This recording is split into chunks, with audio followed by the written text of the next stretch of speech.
Bonjour à toutes et à tous, j'espère que vous allez très très bien. Ici c'est Céleste à l'appareil. Alors aujourd'hui, je vais vous faire la vidéo sur le soleil en balance qui m'a été demandé.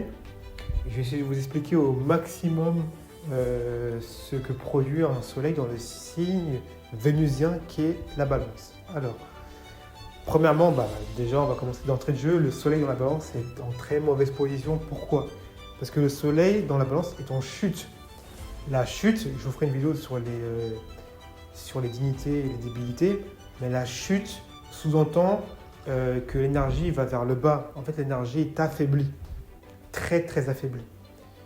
Et dans le signe de la balance, on le voit très très bien. Vous pouvez le voir autour de vous, généralement, sauf aspects qui peuvent changer évidemment à l'ascendant, qui peuvent beaucoup changer la personnalité, mais quand quelqu'un est un solaire de la balance, généralement, on aura une personne où l'ego, qui est la matière première du soleil, est ici au sol. Symboliquement, l'ego est piétiné. Symboliquement, la personne qui est balance va mettre la personne qui est en face de lui, donc l'autre, symbolisé par la maison 7, qui est la maison de la balance, donc l'autre est ici a une plus grande valeur, donc on présuppose qu'il y a un plus grand ego que la personne qui a un soleil en balance. En fait, la personne qui est balance va mettre sur un piédestal l'autre personne d'entrée de jeu en fait. Elle va partir du principe que cette personne-là a un plus fort ego entre guillemets ou a une plus forte personnalité. Et comme son soleil est en chute, donc la chute son soleil entre guillemets, son ego est plus bas. De facto, on aura des personnes qui vont être beaucoup dans le compromis, beaucoup dans l'écoute de l'autre, beaucoup dans le non-conflit. Pourquoi? Parce qu'il va toujours, dans son point de vue, mettre le point de vue de l'autre et ça va beaucoup biaiser en fait leur volonté, la volonté du soleil. Et c'est pour ça qu'on arrive avec des balances qui sont très très hésitantes, qui vont beaucoup hésiter. Alors vous la connaissez, l'hésitation légendaire de la balance, parce que justement elle va toujours considérer le point de vue de l'autre. D'accord? Le soleil, c'est également le potentiel. Le potentiel, pourquoi le potentiel? Parce que c'est le potentiel qui nous vient du lion.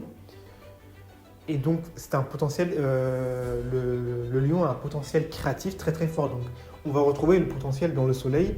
Et forcément, dans le soleil en balance, on va retrouver un potentiel, mais du coup un potentiel vénusien. Parce qu'ici, le soleil est sous dominance vénusienne.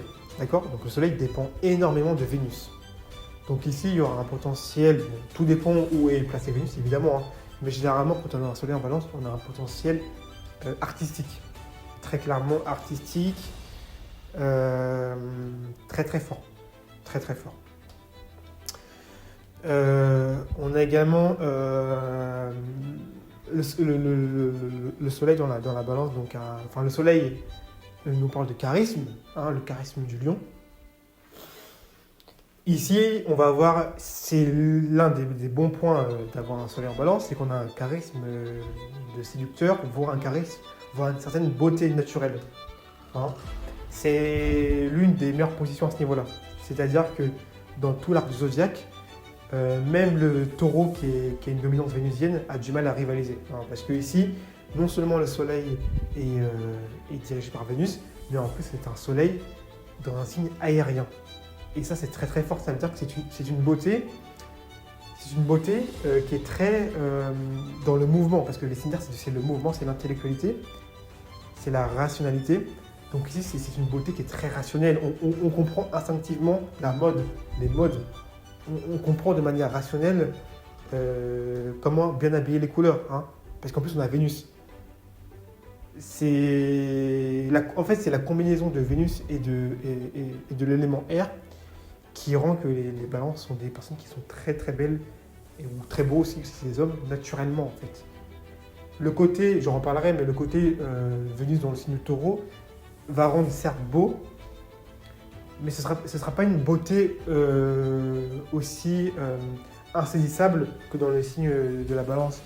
Parce que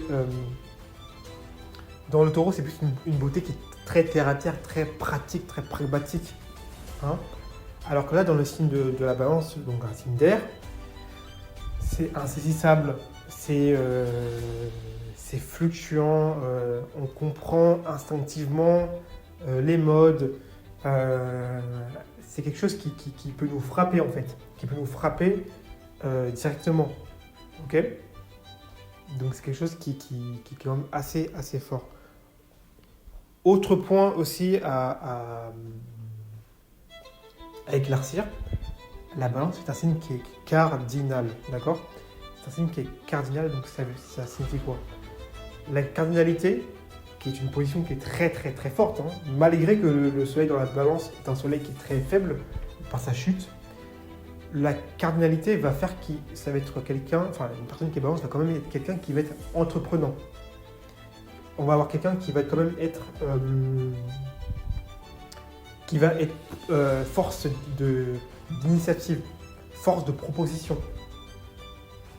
C'est quelqu'un qui va quand même être dans une certaine forme d'action. Ici, la balance va être entreprenante plutôt dans les relations, plutôt dans l'aspect vénusien d'ailleurs. Donc dans les relations, dans le mariage, dans les contrats, d'accord? Et on le remarque bien, les balances sont très très fortes à ce niveau-là. Les balances ont du mal à rester seules.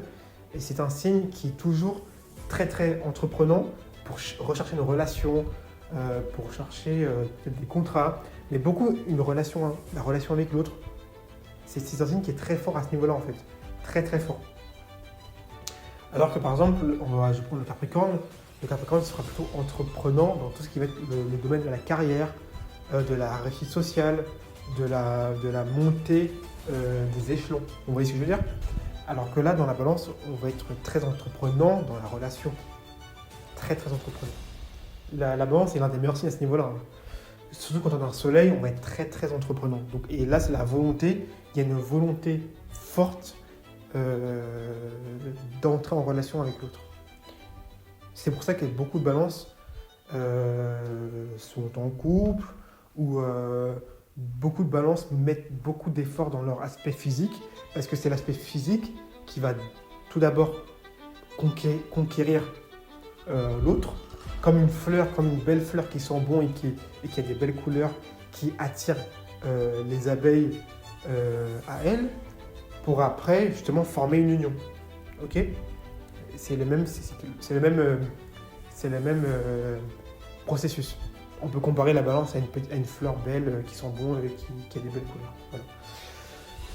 Voilà. Évidemment, comme tout signe d'air, la balance est un signe qui est social. J'ai un peu hésité, pourquoi? Parce que je connais beaucoup de balances qui ont du mal avec les gens en général. Parce que forcément, le problème en fait, de la balance, c'est que comme la balance est un signe qui est beaucoup dans le compromis, qui est dans l'écoute de l'autre, parfois peut avoir tendance à un peu trop se faire piétiner son ego, hein, l'ego du lion. Et donc forcément, on peut avoir des personnes qui peuvent avoir du mal avec le relationnel avec les autres, qui peuvent aussi pencher vers leur côté saturnien. Il ne faut pas oublier que la balance est l'exaltation de Saturne. Ça veut dire que la balance a un excellent jugement. D'accord? La balance a un excellent jugement de par le plateau. Et la balance, quand elle est dans son versant saturnien, peut être extrêmement tranchante. D'accord? Donc, généralement, la balance, quand c'est de mon point de vue, une balance qui est positive ou qui a des bonnes relations, sera plus vers un côté vénusien. Donc, plutôt vers le plateau ou plutôt dans l'amour, la sociabilité, la compréhension, la compassion, d'accord? L'écoute de l'autre. Mais quand la balance est dans son côté un peu saturnien, elle sera beaucoup plus rigide, dans une forme aussi, il peut y avoir de rancœur. Il pourrait y avoir aussi des limites, des limites qu'on va poser aux autres. Hein. Quand, par exemple, on remarquera, quand une balance va remarquer qu'une personne dépasse trop les bornes, la balance qui est très saturnienne va poser des limites. Donc je refuse. Il pourrait y avoir aussi une forme d'érudition. Érudition, pourquoi? Parce que la balance, étant un signe aérien, pousse les natifs à avoir une certaine connaissance poussée sur des choses, sur des domaines. D'accord? Notamment artistique, parce que là, on est dans la balance. Ok? Donc très important. Je vais m'arrêter là parce que sinon je vais vous en parler pendant au moins 1 heure. J'espère que vous avez pu comprendre au maximum le soleil dans le signe de la balance. Si vous avez des questions, n'hésitez surtout pas.